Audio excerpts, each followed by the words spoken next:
Selamat sore semua, selamat datang di Ubud Writers and Readers Festival tahun 2021. Tahun ini festival hadir kembali dengan tema Mulat Sarira, Refleksi Diri, yang diambil dari filosofi Hindu Bali. Dari tanggal 8 sampai 17 Oktober, kita akan mengeksplorasi refleksi diri, introspeksi budaya, dan hak asasi manusia, menilik siapa diri kita, apa yang menyatukan dan memisahkan kita, dan apa yang mendorong setiap tindakan kita. Perkenalkan, nama saya Yunike Gloria, biasa dipanggil Nike, dan saya hari ini akan memandu acara book launch dari teman-teman kolektif Ruang Perempuan dan Tulisan. Dan pertama-tama saya ingin mengucapkan selamat kepada teman-teman, yeay, yang telah menerbitkan Bunga Rampai, hasil riset tahun 2018 mereka tentang para perempuan penulis lintas zaman. Dan saya tadi sudah melihat beberapa teman-teman di Instagram, di Twitter juga sudah mulai upload foto bukunya yang diterbitkan oleh Margin Kiri. Jadi sekali lagi selamat buat teman-teman kolektif, juga buat teman-teman yang menonton, jangan lupa dipesan bukunya dan dibeli. Oke, dan hari ini kita akan berbincang dengan 3 pembicara yang juga adalah bagian dari kolektif Ruang Perempuan dan Tulisan, dan mereka akan mewakili 3 periode waktu yang berbeda. Jadi penulis perempuan di 3 periode waktu yang berbeda. Pertama ada Ziggy Zegiazeoviani Zabriskie. Beliau adalah seorang penulis yang sejak tahun 2011 sudah menerbitkan banyak karya dan juga terlibat dalam sejumlah proyek pengembangan literasi bagi anak usia sekolah. Dan Ziggy akan membahas jejak hidup Tan Lam Nio atau Dahlia, yaitu seorang pengarang Tionghoa peranakan. Lalu pembicara kedua ada Aura Asmarandana. Aura ini juga sudah banyak berkecimpung di dunia penulisan, ikut serta dalam program residensi penulis Indonesia di Dili, menerbitkan kumpulan cerpen juga novel. Dan Aura nanti akan memperkenalkan kita kepada Saadah Alim. Beliau adalah seorang penulis teater di tahun 60-an. Lalu kita juga ada Dewi Karisma Michela yang akan membahas tentang Omi Intan Naomi. Michelle juga salah satu pencetus ide tentang kolektif Ruang Perempuan dan Tulisan, dan nanti Michelle akan memperkenalkan kita soal Omi. Oke, tanpa berpanjang-panjang, saya ingin langsung mempersilahkan Ziggy, Aura, dan Michelle untuk memperkenalkan kepada kita 3 perempuan penulis dari tahun 1920-an, 60-an, dan 90-an. Dan ya, mungkin dari Ziggy dulu biar chronological. Silakan. Terima kasih Mbak Nike. Suaraku aman ya, kedengaran? Ya. Oke, mungkin bagaimana ya caranya menceritakan Dahlia? Karena sebetulnya data mengenai beliau itu sangat terbatas karena dan itu memang sudah diperingatkan oleh fasilitator yang sekarang ada di sini, Mbak Mimi. Ketika beliau pertama kali kami berkumpul di Ruang Perempuan dan Tulisan, beliau membagikan daftar nama-nama perempuan yang bisa kami kaji dan yang mereka temukan dan mungkin menarik untuk dikaji. Dan ada 2 nama Melayu peranakan di sana, yaitu Chan Kuan Nio dan Tan Lam Nio.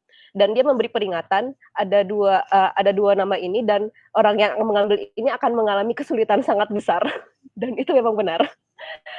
Karena bukan hanya tepat zaman yang sangat jauh ya. Kita menulisnya tahun 2018 dan beliau aktif berkarya di tahun akhir 1920 dan awal 1930-an.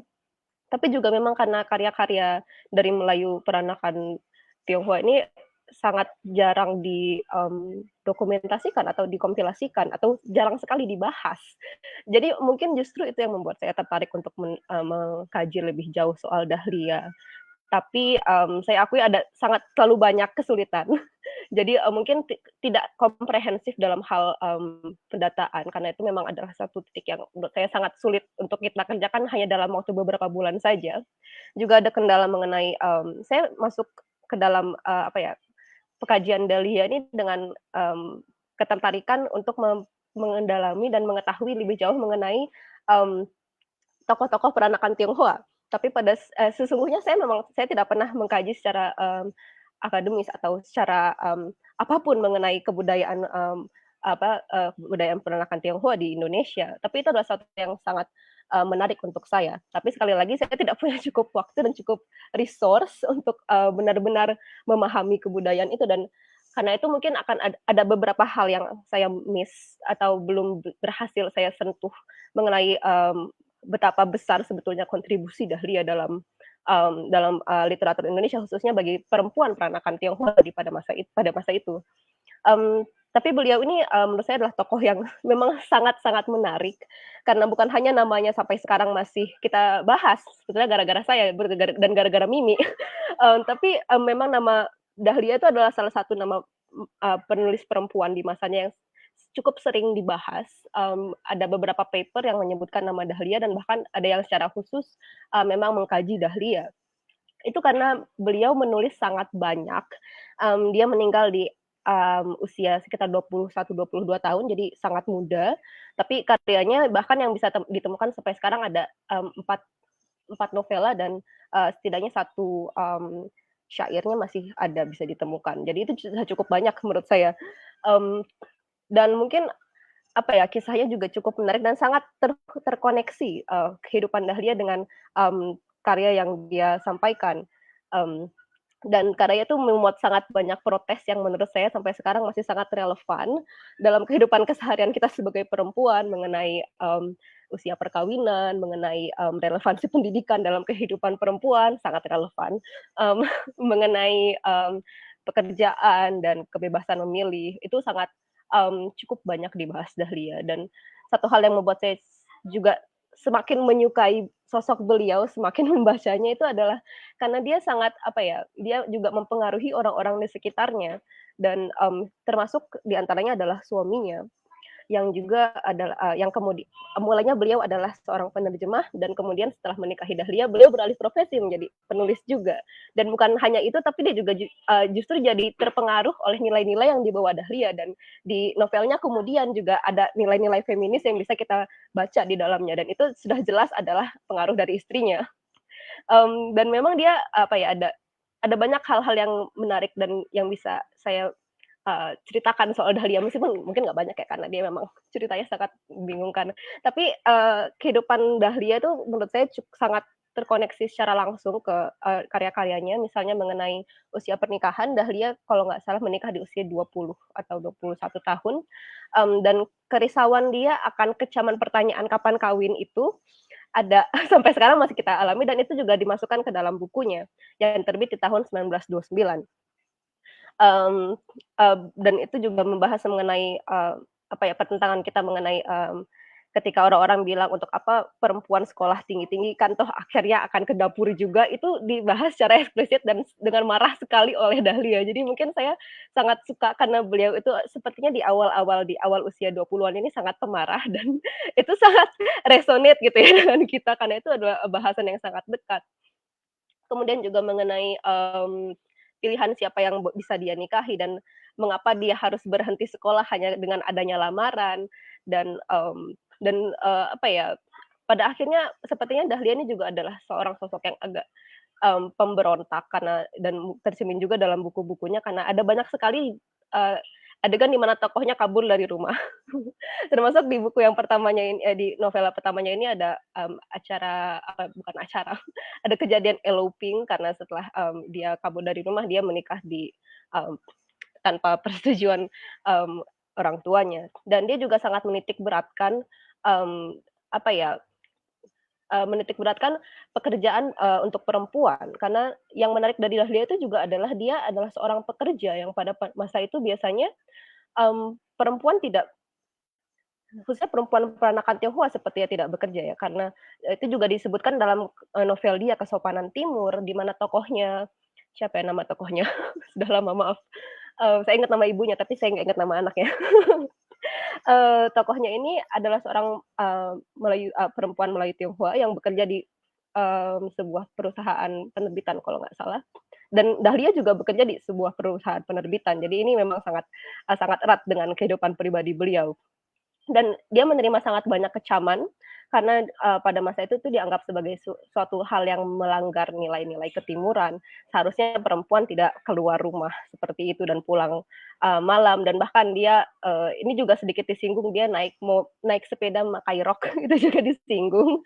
Dia saking modernnya perempuan ini, dia dianggap dia sering dikira sebagai seorang perempuan keturunan Belanda. Jadi pada masa itu yang banyak bekerja adalah keturunan Belanda.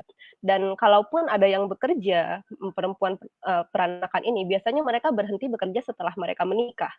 Itu juga ditulis dalam satu paper yang saya baca bahwa mengenai kesopanan Timur ini diasumsikan bahwa setelah tokohnya ini menikah dia akan berhenti bekerja. Tapi Dahlia sendiri dalam kehidupan pribadinya setelah menikah terus lanjut bekerja, dan dia mencapai posisi yang cukup tinggi katanya pada masa itu sebagai perempuan, disebutkan sebagai pembantu perempuan. Dalam kalau nggak salah dia bekerja di penerbitan Gudang Cerita yang juga menerbitkan buku beliau, dan ini ditulis di obituary karya salah satu karyanya yang diterbitkan setelah dia meninggal. Maaf blank. Kemudian dan itu juga ada dalam novel pertamanya. Jadi kisah-kisah yang disampaikan itu sebetulnya sangat bukan sesuatu yang menggemparkan, tapi sangat dekat. Saya pikir mengenai keinginan perempuan untuk menjadi mandiri, mengenai kehausan mereka untuk mendapatkan kebebasan untuk menentukan nasib mereka. Dan di dua karyanya yang terakhir sebetulnya tidak terlalu banyak membahas mengenai hal-hal ini, tapi mereka banyak membahas mengenai pernikahan dan misalnya di bukunya yang Durinya Pernikahan itu yang juga terbit setelah dia meninggal, itu membahas mengenai ini agak lebih berfokus pada tokoh lelaki sebetulnya, yang lebih berfokus pada tokoh ayah. Di sini ayahnya memberikan ruang bagi perempuan untuk memilih sendiri jodoh mereka. Dan itu saya rasa mungkin agak cukup tercermin ya pada kehidupan Dahlia. Saya merasa mungkin dia memiliki seorang tokoh laki-laki yang memberikan ruang untuk perempuan untuk bergerak, dan mungkin dia juga mengakui bahwa ini adalah perjuangan yang bukan hanya bergantung pada perempuan, tapi laki-laki juga harus ikut dalam ini. Dan mungkin ini juga dipengaruhi oleh latar belakang pertamanya beliau, karena ia mulai sebagai wartawati di tahun 20-an. Dia berkontribusi dalam koran Suara Perempuan yang diinisiasi oleh Kwetekwai. Jadi memang ada tokoh laki-laki di balik permulaan jalannya Dahlia ini, dan saya rasa dia juga memberikan acknowledgement bahwa ini adalah hal yang penting dan ini adalah hal yang perlu kita consider untuk kita untuk meneruskan nilai-nilai yang ingin mereka perjuangkan ini. Dan di buku terakhirnya Oh Nasib ini ada obituari dari suaminya, dan dia berpendapat bahwa ini seperti agak profetik karena baik di Oh Nasib dan juga dalam kehidupan aslinya Dahlia, dia meninggal ketika anaknya masih sangat kecil karena sakit. Dan si suami ini merasa mungkin ini adalah pesan dari Dahlia untuk dia, karena cerita ini sangat berorientasi kepada ayah juga. Dan yang membuat saya hal yang menurut saya agak mungkin yang paling teringat itu adalah ketika tokoh ayahnya memutuskan bahwa warisan tidak harus dibagikan sesuai gender. Jadi mereka punya lelaki, dan ayahnya dengan tegas bilang, kalian berdua sama-sama mendapat warisan yang jumlahnya sama. Tidak ada perbedaan apakah kalian perempuan atau kalian laki-laki.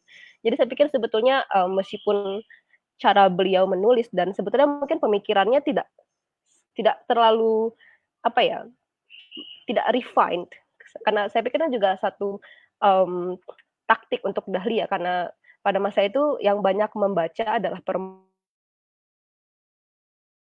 untuk juga menyebarkan pemikiran-pemikiran ini kepada sebanyak mungkin perempuan, dan itu adalah satu hal yang menurut saya perlu digarisbawahi. Tapi menurut saya beliau itu adalah sosok yang sangat bersemangat, dan ketika saya melanjutkan riset mengenai beliau, meskipun sangat sulit dan saya rasa akhirnya pun tidak banyak data yang bisa saya tambahkan. Justru saya pikir isi dari tulisan saya mengenai Dahlia ini lebih banyak kekesan.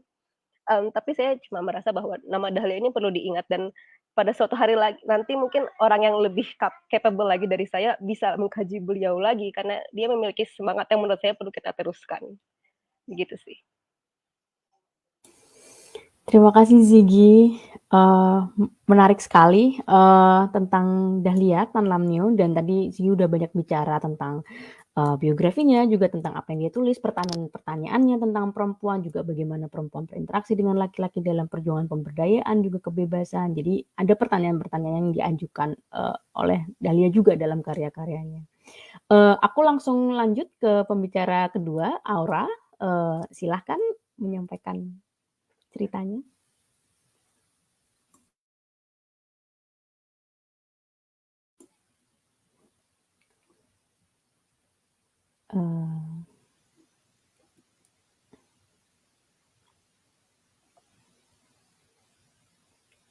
Belum kedengaran Aura? Masih mute?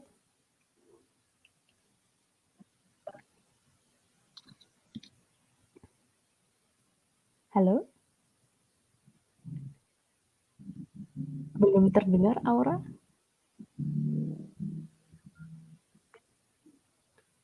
Oke, mungkin aku pindah ke Michelle dulu ya karena ada kendala teknis. Michelle akan bercerita tentang Omi Intan Naomi, penulis di tahun 90-an. Silahkan Michelle. Oh ya, terima kasih Nike. Pertama mungkin aku jelaskan dulu bahwa buku ini yang terlupakan dan dilupakan ini memuat 10 penulis, dan salah satu penulis yang menulis mengenai Omi Intan Naomi adalah Ren Chudori. Kebetulan Ren hari ini berhalangan untuk hadir. Omi Intan Naomi, kalau sebenarnya mengapa nama Omi masuk dalam list yang diajukan di Ruang Perempuan dan Tulisan dan kemudian dipilih oleh Ren, karena seperti yang dijelaskan tadi bahwa dia punya peran yang cukup penting di periode 90-an. Jadi wakil atau suara dari generasi yang baru ini, dan dia termasuk penulis awal yang menulis di web, bahkan dia punya web pribadi di Geocities ketika itu tahun 1996. Karena itu namanya masuk ke dalam list dan dipilih oleh Ren. Mengenai Omi sendiri, di dalam tulisan Ren ini ada banyak hal yang menarik mengenai Omi, terutama pribadinya, karyanya, juga kiprahnya bukan hanya di sastra, tapi juga ternyata di seni rupa, jurnalistik, juga politik. Kalau aku pribadi mengenal Omi Intan Naomi dari waktu itu ada banyak tulisan mengenai obituarinya untuk Omi ketika dia meninggal tahun 2006. Muhyiddin M. Dahlan, Yusarianto, dan banyak teman-teman Omi di Fakultas Visipol di UGM menuliskan kesannya tentang Omi, bagaimana Omi semasa hidup. Yang cukup menarik digambarkan oleh mereka bahwa Omi ini seorang yang pekerja keras, yang bahkan dalam sehari itu dia bisa mengulang-ulang hanya makan Indomie, minum kopi, tidak tidur, dan itu terus diulang setiap hari. Jadi kesan mereka adalah Omi adalah orang yang menghabiskan waktunya sendirian di kamar dan menulis saja. Jadi yang bisa kita bayangkan adalah sosok waktu itu perempuan muda, dia kelahiran 1970, dia mulai menulis di blognya berarti umur 26 ketika tahun 1996. Dia kita bayangkan sebagai perempuan muda yang hidupnya melulu seperti itu hanya demi dunia tulis menulis. Itu yang sangat mengagumkan dari sisi hidupnya, karena kalau kita baca entry jurnal Omi di geocities.ws Rainforest Wind itu banyak menulis pengalaman pribadinya. Di entry-entry jurnalnya dia menulis bagaimana kesehariannya, jadi kita bisa mengenal dia lebih dekat dari hidupnya dari sana. Kita bisa baca kenapa dia memilih gaya hidup yang seperti ini, bagaimana dia membiayai internetnya yang sangat mahal ketika itu. Jadi dalam sebulan itu Telkom itu baru pakai berapa jam aja, dia sudah bilang bahwa dia kehabisan 2 juta rupiah tahun itu, antara tahun 96 sampai tahun 2000-an. Dan dia menulis relatif banyak tulisan di webnya itu, bukan hanya perkara sastra yang dia sukai atau seni rupa, tapi juga tentang Indonesia. Kita banyak bisa baca pengenalan tentang Jawa, tentang budaya dan tradisi Indonesia, bukan hanya tentang Jawa juga, segala macam tentang Indonesia dia tulis di sana. Dan dia sangat menggemari budaya Jepang, entah itu samurai, entah itu para tokoh-tokoh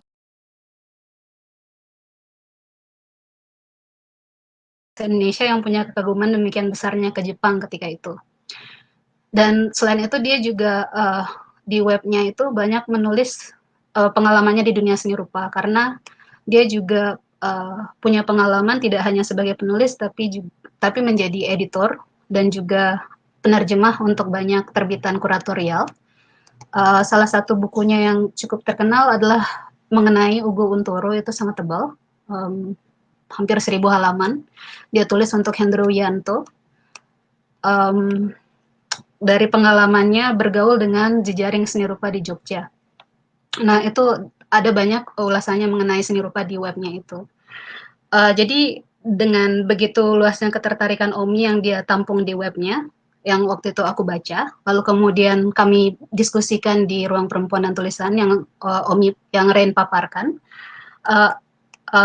dan dituliskan di buku ini, aku dapati Omi terlibat di banyak bidang, dari seni rupa, jurnalistik, dia kuliah di Visipol Komunikasi UGM.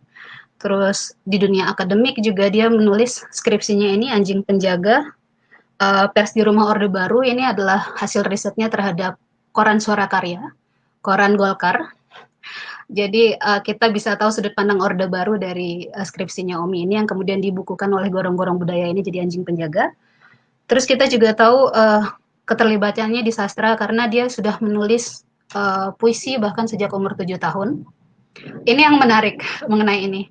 Aku baru tahu belakangan dari skripsi Roslyn, tercantum di sini judul skripsinya lengkap, yang diberikan referensinya oleh Roni Agustinus, editor margin kiri, bahwa Omi itu bahkan ketika muda, umur 17 tahun, itu sudah menemui kekaguman yang luar biasa dari Wiji Tukul karena keterlibatannya di dunia politik sedari muda, dari umur belasan tahun, dari 17-an sampai 17 itu.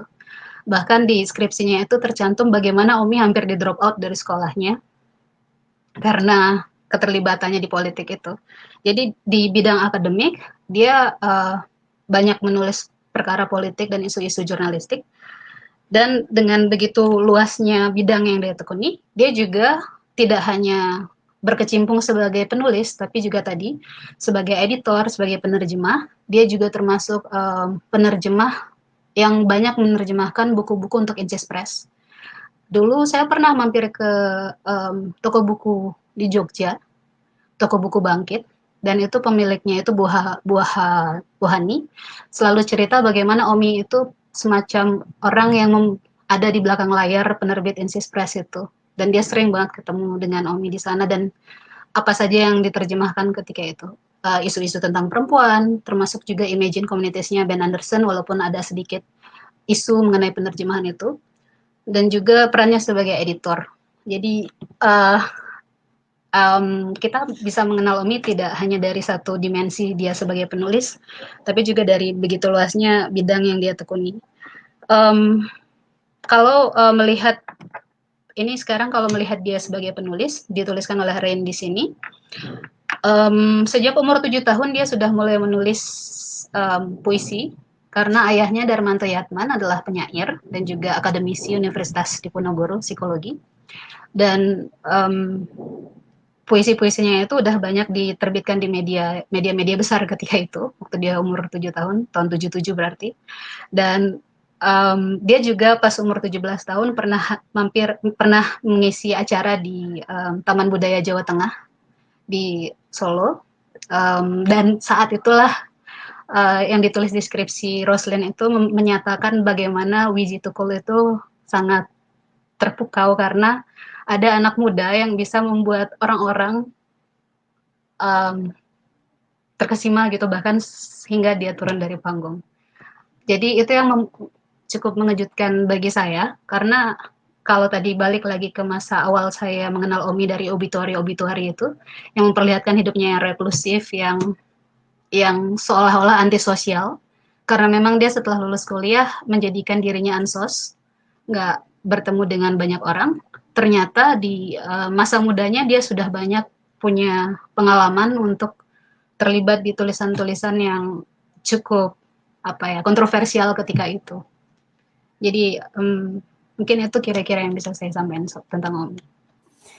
Terima kasih Mimi, menarik ya soal Omi, dan karena Omi tahun 90-an berkecimpung di dunia internet, jadi relatable content gitu ya kalau misalnya dia kesulitan buat akses internet dan mahal. Dan itu salah satu apa ya perks ketika kita membicarakan perempuan di zaman yang berbeda, bahwa permasalahan teknisnya juga beda-beda. Tadi Dahlia permasalahan teknisnya adalah bagaimana membagi waktu kerja dan juga menulis. Omi juga hal yang sama, tapi dia juga berkecimpung dengan urusan internet. Menarik sekali. Aku langsung lanjut ke Aura. Semoga koneksi Aura udah lebih baik sekarang. Silahkan Aura. Oke, Anika. Terima kasih ya. Mudah-mudahan kedengaran suaranya dengan lancar. Aku mau bahas tentang seorang penulis yang hasil risetnya tentang penulis ini bisa teman-teman baca langsung di buku yang baru kita launching hari ini. Saadah Alim namanya. Mungkin teman-teman banyak sekali yang belum pernah dengar. Termasuk saya ketika pertama kali memulai riset ini. Pertama saya juga belum pernah dengar sama sekali tentang nama ini, siapa orang ini, dia menulis apa belum pernah. Ternyata setelah berusaha dicari sama saja gitu, dan tidak banyak sumber yang mempublikasikan karyanya. Tapi kemudian akhirnya saya coba menyusun suatu tulisan, sudah ada beberapa tulisan yang dipublikasikan. Salah satunya yang di buku itu yang lumayan lengkap. Saadah Alim adalah seorang penulis dan boleh dibilang aktivis pers. Kalau tadi Kanike bilang setiap perempuan punya apa ya tantangan sendiri dalam mempublikasikan karyanya, ini bisa jadi menarik kalau dilihat dengan Umi tadi. Karena Saadah Alim memulai aktivismenya itu di media cetak di koran. Pada tahun sekitar 1917, Saadah Alim mendirikan majalah Suara Perempuan. Jadi waktu itu suasana politik di Minangkabau sedang panas karena ada pertentangan antara, kalau boleh disempitkan menjadi dua kubu yang sama-sama menyuarakan mengenai Freiheit atau kebebasan. Ini kalau ngomong tentang isu atau wacana perempuan ya. Jadi waktu itu sebelumnya sudah ada Harian Sunting Melayu, pimpinan Ratna Juwita dan Rohana Kudus, yang kalau boleh dibilang sekarang mungkin nama Rohana Kudus lebih dikenal ya daripada Saadah Alim. Waktu itu sudah ada, kemudian muncullah si Suara Perempuan ini. Ketika itu menarik ya pertentangan antara dua media ini. Mereka ada berbalas opini di koran, di harian, dan sangat eksplisit gitu, konten-kontennya sangat eksplisit, bahkan beberapa ad hominem. Jadi perbedaan ideologis antara kedua kubu ini kadang-kadang membawa isunya ke isu-isu yang mengarah ke personal gitu.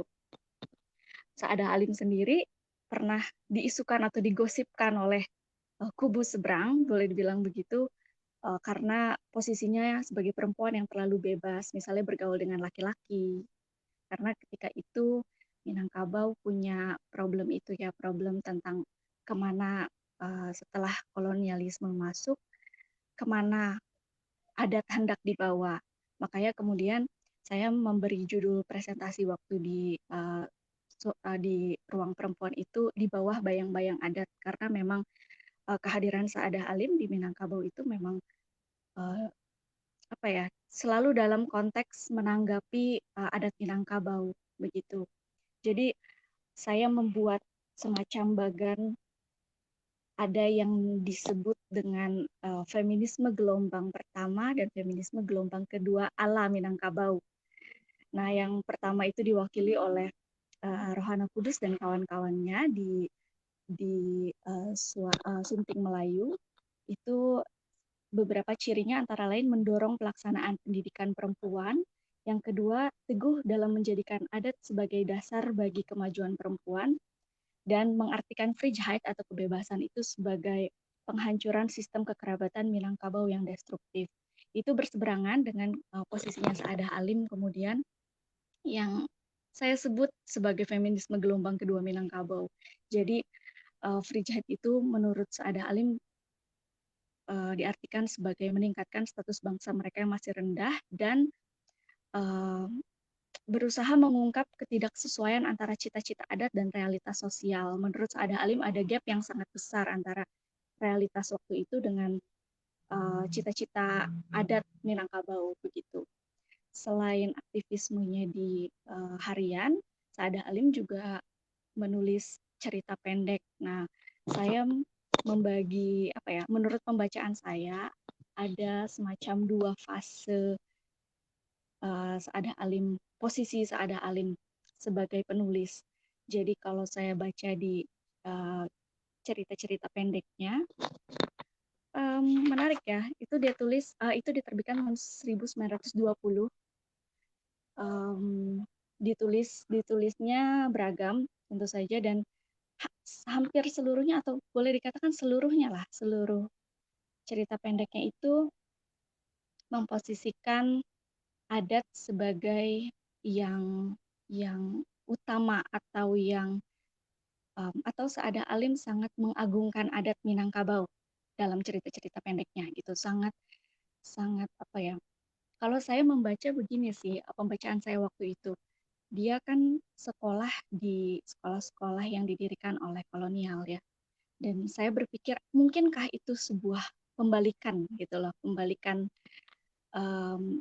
ya politik etis dan hal-hal semacam itu mungkin membangkitkan kesadarannya bahwa banyak nilai-nilai di adat yang bisa yang menurutnya perlu ditinggikan begitu. Tapi kemudian dalam naskah dramanya yang berjudul Pembalasannya itu terbit tahun 40-an itu justru posisinya sebaliknya. Jadi Saadah Alim sangat pokoknya posisinya terbalik. Jika yang sebelumnya adat itu sangat ditinggikan, di sini justru dia melawan atau tidak setuju terhadap misalnya perjodohan yang berada di tradisi Minangkabau kayak gitu, kebebasan berhubungan memilih jodoh sendiri itu sangat sangat kentara di drama Pembalasannya. Perlu diketahui bahwa drama ini yang bikin unik itu hanya satu-satunya drama yang ditulis oleh beliau begitu. Cerita pendeknya banyak tapi dramanya hanya satu begitu. Itu yang membuat saya kemudian wah ini Saadah Alim ini seperti Heidegger mungkin ada fase pemikiran pertama, ada fase pemikiran kedua gitu. Ada seperti pembalikan posisi begitu. Panjang sih kalau kita mau bicara tentang Saadah Alim, mungkin nanti kita bisa lanjutkan lagi. Terima kasih. Terima kasih Aura. Satu hal yang aku tangkap dari pembicaraan tentang Saadah Alim ini sangat pas dengan ini ya, bagaimana gerakan feminisme berangkat bahwa yang personal itu selalu politik, dan batasan antara yang personal, yang privat dengan yang publik itu udah menjadi satu gitu. Itu udah entangled gitu. Jadi saya rasa kurang produktif untuk melihat apakah mereka ngomongin hal personal, apakah mereka ngomongin hal yang publik gitu. Karena ketika apalagi dalam konteks kerangka adat gitu, keluarga itu juga bagian dari ruang publik gitu. Jadi itu sih yang menurut saya apa yang Aura sampaikan menarik buat saya di bagian situ. Mungkin pertanyaan dari moderator karena saya punya otoritas di sini untuk bertanya lebih dulu. Dahlia, Saadah Alim dan Omi menuliskan mereka sadar bahwa menyadari bahwa mereka adalah seorang perempuan gitu. Dan Ziggy, Michelle dan Aura juga membaca mereka sebagai seorang perempuan gitu. Dan saya tuh selalu tertarik dalam setiap pembicaraan soal sejarah perempuan, penulis perempuan, saya selalu tertarik dengan kategori perempuan yang kita gunakan gitu. Nah, menurut Ziggy, Michelle, dan Aura, hal apa sih yang menurut kalian berbeda gitu ketika kalian membaca perempuan penulis juga sebagai seorang perempuan? Mungkin ada yang apakah perempuan misalnya harus ngomongin soal perempuan gitu? Apakah kalau nggak ngomongin perempuan nggak valid gitu kan? Jadi mungkin kita bisa mulai dari situ. Silakan siapa yang mau mulai dulu? Mbak Nika itu cukup menarik karena di tulisanku aku membahas ada sebuah paper yang membicarakan betapa penulis perempuan Tionghoa di masa itu tidak sering membahas perempuan, kecuali Miss Agatha dan Dahlia. Jadi Dahlia ini juga salah satu pengecualian. Dia adalah perempuan yang mau membicarakan perempuan lain yang di kelas menengah ke bawah. Jadi dia memiliki concern sendiri yang ternyata pada masa itu dianggap cukup unik. Jadi kupikir itu aku mungkin belum bisa menjawab pertanyaan mengenai perempuan. Kalau aku sih tidak merasakan perbedaan, justru aku merasa sangat banyak kesamaan. Dan itu cukup miris karena ini adalah karena dia berproduksi di usia di tahun 20-an dan 30-an, tapi kenapa masalahnya sampai sekarang masih sama ya? Menurut saya itu justru ada persamaan, dan itu hal yang membuat saya jadi lebih banyak berpikir dan membuat saya justru semakin tertarik dengan penulis-penulis perempuan lain. Apakah dari tiap era ke era permasalahan kita masih itu-itu saja? Karena sepertinya mendengar permasalahan dari Saadah Ali khususnya karena baru kita dengar sekali, itu sangat cukup bersinggungan ya dengan Dahlia, karena dia juga mulai dari jurnalisme dan dia juga menerima banyak kecaman. Pada masa itu dianggap bahwa perempuan seharusnya tidak menyuarakan pendapat mereka, itu nomor satu, dan harusnya mereka tidak menyuarakan pendapat mereka secara publik dan mencantumkan nama. Jadi Dahlia dan teman-temannya di organ Persatuan Jurnalis Perempuan itu juga dibuat oleh Kotekwai pada masa itu sebuah majalah, dan dia berpartisipasi di situ dan mereka sangat banyak menerima kecaman. Jadi saya pikir sebetulnya masalah yang dan setiap ruang perempuan dan tulisan berkumpul sebetulnya selalu ada masalah yang itu lagi resurface di setiap era, dan itu menurut saya kenapa sih kok permasalahannya masih ini aja, kenapa nggak pernah selesai sih? Jadi saya pikir mungkin kalau pembeda, justru sedihnya saya tidak merasakan perbedaan. Jadi saya merasa sangat dekat dengan Dahlia meskipun usia yang terpaut sangat jauh. Mungkin karena saya menemukan terlalu banyak permasalahan yang bisa saya bagi dengan beliau sih. Terima kasih Ziggy jawabannya. Yang lain, Yumi, Aura?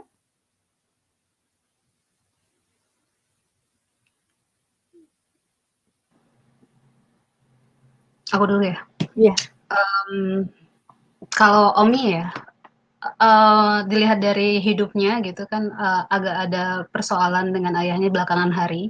Walaupun dia mengaku di awal-awal karirnya itu dia banyak terpengaruh dari Darman Tuyatman, tapi belakangan kemudian dia hanya tinggal dengan ibunya, adiknya, pelukis Bunga Jeruk, dan juga neneknya. Jadi kebayang bahwa Omi itu hidup di satu keluarga nuklir yang isinya hanya perempuan.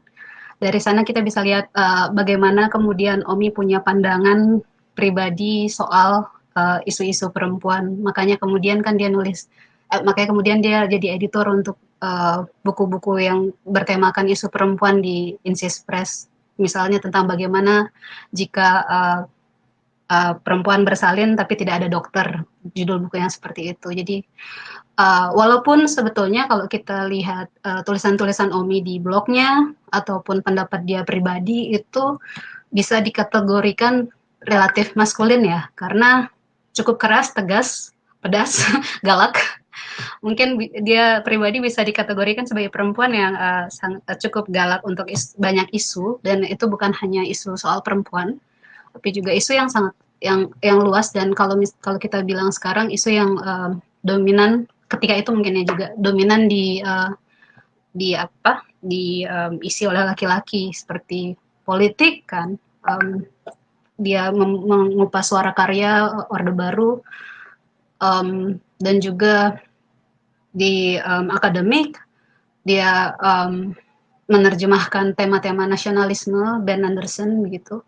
Terus di seni rupa dia menulis banyak untuk teman-teman senimannya, Estedi, uh, um, Tony Fulantero, dan banyak seniman-seniman laki-laki ketika itu. Dan dia juga pernah misalnya menulis tentang isu ketika seni rupa di Jogja itu Wicaksono Adi atau Adi Wicaksono ketika itu dipersoalkan karena bilang seni rupa itu goreng-menggoreng aja gitu para kuratornya. Nah dia sebagai perempuan terjun di isu itu, dia nulis di blognya misal yang isinya 10 poin tentang seni rupa di Indonesia seperti apa gitu. Jadi kalau secara pribadi sebetulnya dia sangat luas ketertarikannya dan sangat luas tulisannya.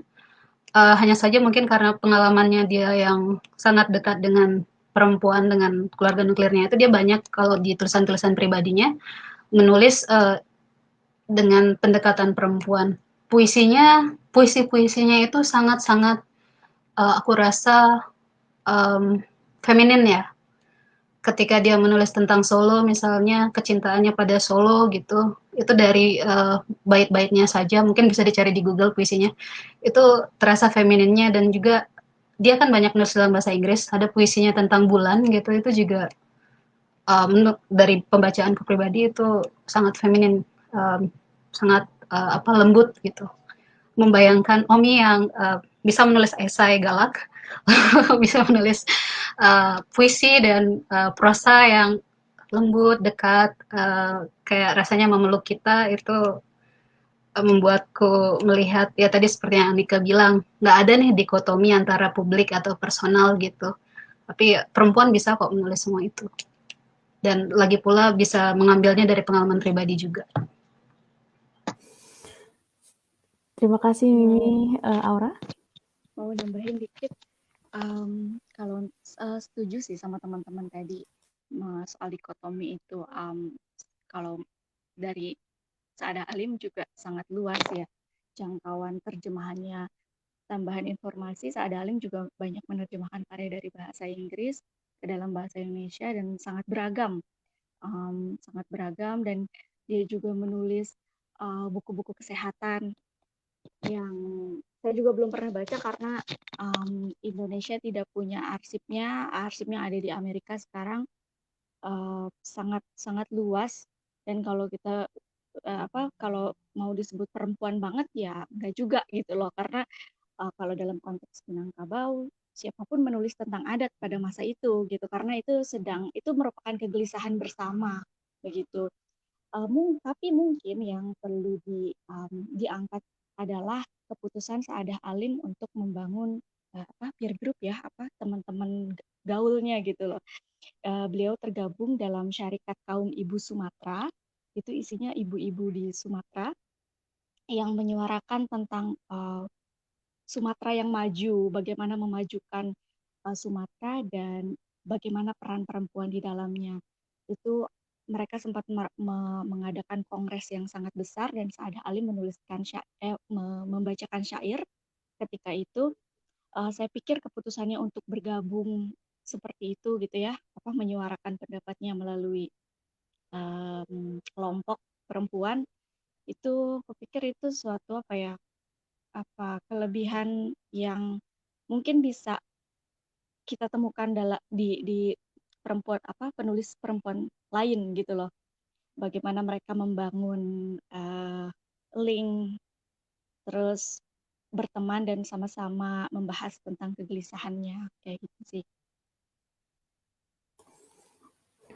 Terima kasih Aura. Jadi kalau dari jawaban teman-teman, aku mungkin bisa sedikit merangkum ya bahwa sebagai seorang perempuan penulis, juga teman-teman sendiri sebagai seorang perempuan penulis gitu, ada misalnya ketegangan antara karakter maskulin, feminim, yang sebenarnya perempuan tuh juga bercakap-cakap dengan karakter-karakter itu. Apakah mau menjadi maskulin, feminin tuh mungkin juga mereka nggak selalu eksplisit gitu mengungkapkannya, tapi kita bisa lihat dalam karya-karyanya juga ada tegangan antara mempertahankan akar keluarga dan tradisi karena mau tidak mau itu adalah tempat pertama di mana mereka belajar dan tumbuh, tapi juga ada usaha untuk mencari hidup yang lebih baik gitu. Jadi Aura juga bicara tentang network gitu ya, pertemanan atau mungkin hal-hal kasih sayang platonis atau bahkan romantis di antara mereka gitu. Jadi bahwa jejaring antara perempuan dan penulis perempuan itu juga penting gitu untuk menciptakan ruang aman bagi mereka untuk bercakap-cakap dan berkarya. Mungkin kita masih punya waktu 15 menit dan ini mungkin pertanyaan yang kalau aku sebagai pembaca aku suka nanya ini gitu ke penulis yang bisa ngobrol denganku gitu. Sebenarnya apa sih harapan dan ekspektasi kalian melalui Bunga Rampai ini?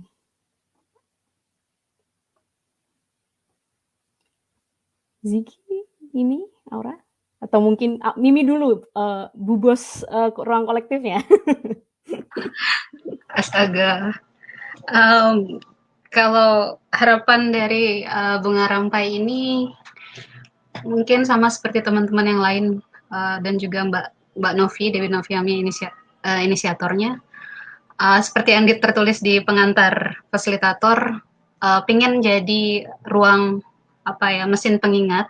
Jadi mengingat lagi para penulis yang terdahulu karena landasannya misalnya nih kita nonton film Joe gitu, Jane Austen misalnya atau baca apa gitu tentang kiprah perempuan di luar Mary Shelley yang nulis Frankenstein misalnya, kita ada filmnya kita tonton, tapi bayangan kita di sini tentang seperti apa sih hidup Tan Lam Nio dalam layar kaca, seperti apa Omi dalam novel gitu, itu tidak terwadahi kurasa. Jadi dari sana, dari landasan itu pengen supaya ada semacam mesin yang mengingat itu semua lagi. Jadi dan juga ternyata setelah udah ada mesin pengingat ini dengan teman-teman yang pertemuan tiap pekan ketika itu 10 kali ada banyak sekali isu yang dibahas juga. Jadi kemudian ternyata RPDT ini jadi semacam laboratorium gagasan membicarakan berbagai isu yang luas banget. Ya hal-hal yang kecil-kecil misalnya tentang gaya hidup Omi tadi yang sampai nggak keluar kamar dan bisa betah di depan layar 24 jam, atau di tulisan tentang Tan Lam Nio misalnya itu bagaimana Tan Lam Nio pakai baju yang berkantong gitu ya, atau ya kebiasaan-kebiasaan kecil dalam hidup para perempuan menulis itu kami bahas juga. Misalnya yang lucu tentang Charlotte Salawati, itu katanya naik kuda nyamperin ke Harmasakar dari Talaut ke Makassar. Ya, ada banyak hal-hal yang begitu yang tidak hanya menjadi laboratorium gagasan tentang hal-hal yang besar yang tertulis di pengantar fasilitator ini, misalnya tentang Gerwani, tentang 1965, dan lain sebagainya. Bukan hanya tentang itu, tapi juga kehidupan pribadi yang sangat personal, kecil-kecil yang kami ingin hadirkan lagi lewat buku, dan semoga bisa jadi film dokumenter, semoga bisa jadi film tentang Tan Lam Nio gitu. Ya harapannya banyak sih dari buku ini.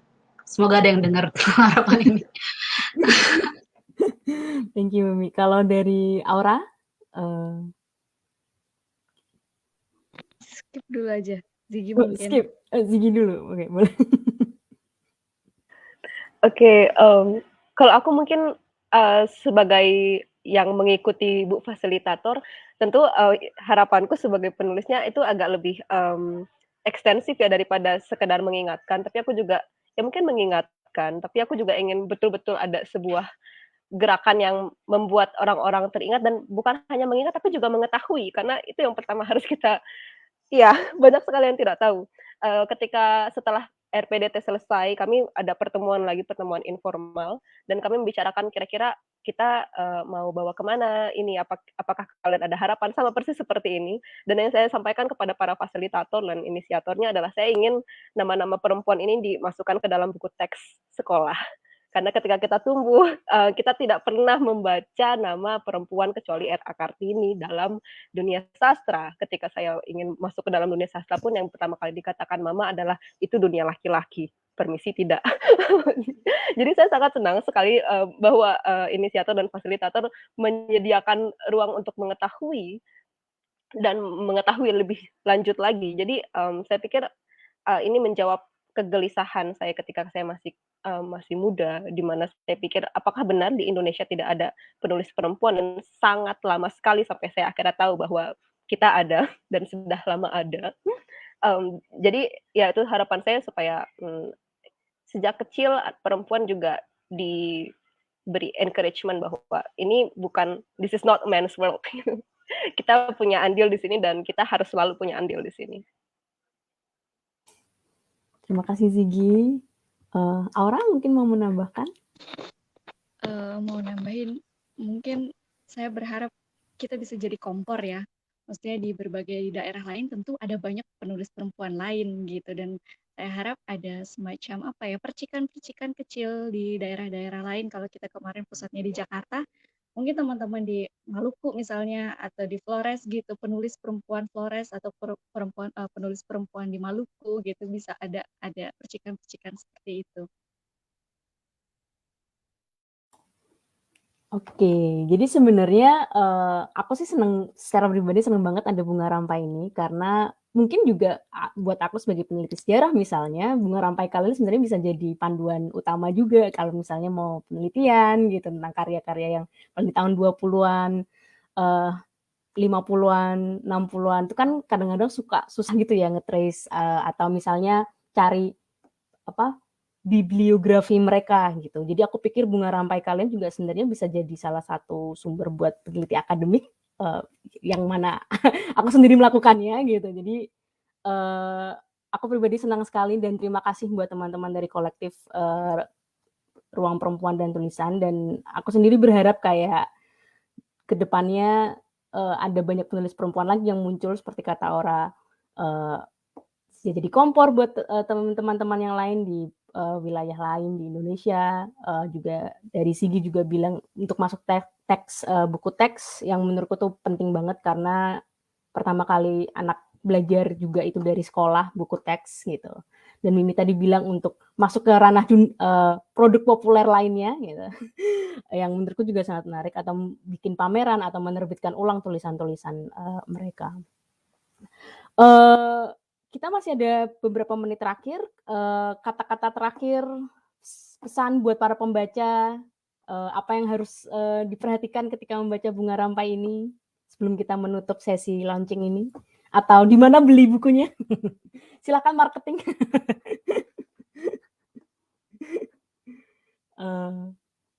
Mimi mungkin ada pesan buat pembaca terakhir? Dan Ziggy dan Aura ya? Iya. Pesan ya. Kalau baca buku ini terserah sih mau mulai dari mana aja. Kemarin Messi cerita dia memulai dari Tanlam Nio Dahlia.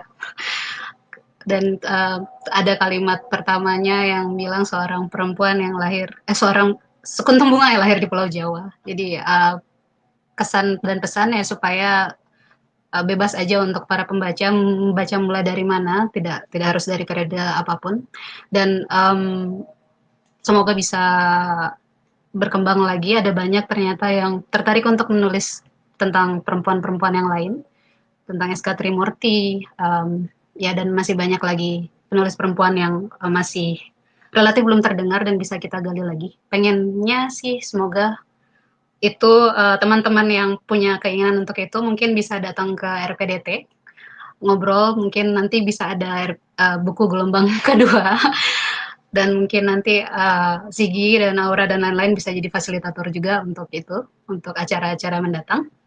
Kalau untuk bukunya mewakili Margin Kiri, bisa didapat dari web marginkiri.com, masih dengan harga diskon dari 100.000 jadi 96.000, mungkin bisa langsung beli di sana. Ziggy, untuk para pembaca favorit. Apa ya? Kupikir untuk mempelajari sesuatu kita pertama-tama harus mengetahui. Jadi kupikir inilah di mana buku ini menjadi sangat penting, karena pertama-tama kita membagikan bahwa orang-orang ini ada. Dan mungkin ini hanya sebuah riset permulaan. Kalau menurut saya ini masih merupakan riset permulaan, dan saya secara pribadi masih sangat ingin meneruskan penelitian mengenai Dahlia.